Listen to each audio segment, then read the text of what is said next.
Traditionally, when we ask the question of why God exists, there are, you might say, two reactions that are opposed to what St. Thomas Aquinas teaches that are interesting to consider. So one reaction is to say, we don't need to consider whether God exists because it's obvious. It's obvious to the human intellect that God exists from the evidences of the world, from a sort of intuitive awareness of God, from the spiritual dispositions of the human person. So it's impious, in fact, or maybe intellectually irrelevant to raise the question. The counter-reaction is to say, when it's more typical in our time, it's impossible to demonstrate that God exists, either because God doesn't exist or because we simply can't know whether it's the case.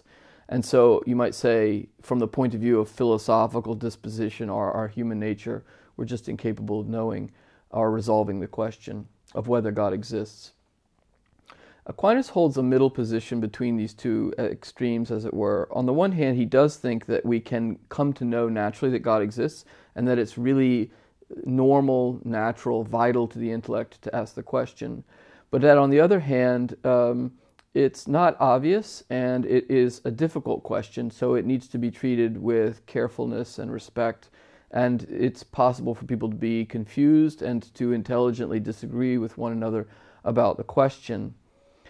Now, from the point of view of Catholic theology, what Aquinas affirms is that we can know that God exists in two ways. One way is through divine revelation, because God has revealed himself to us. And so, through the grace of faith, we can come to know that God exists.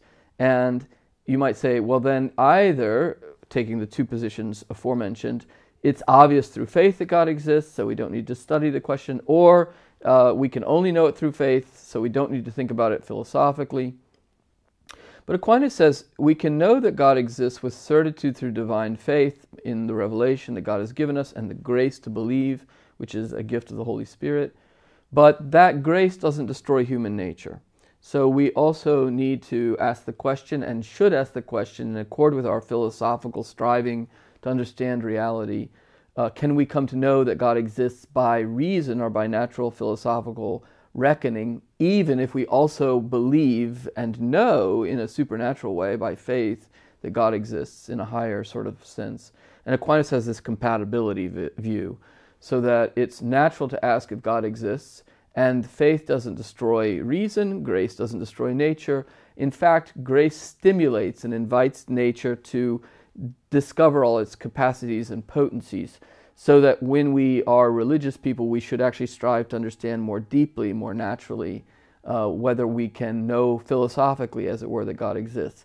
And he thinks this is actually really crucial for the life of a Christian intellectual and believer, that we see the compatibility of faith and reason, and that what we know in a higher way by grace, that God is Trinity, that God has revealed himself, we can know in another imperfect way, but in a different way, that there's a cause of the world, that there's some kind of mysterious absolute reality behind the created contingent things of this world.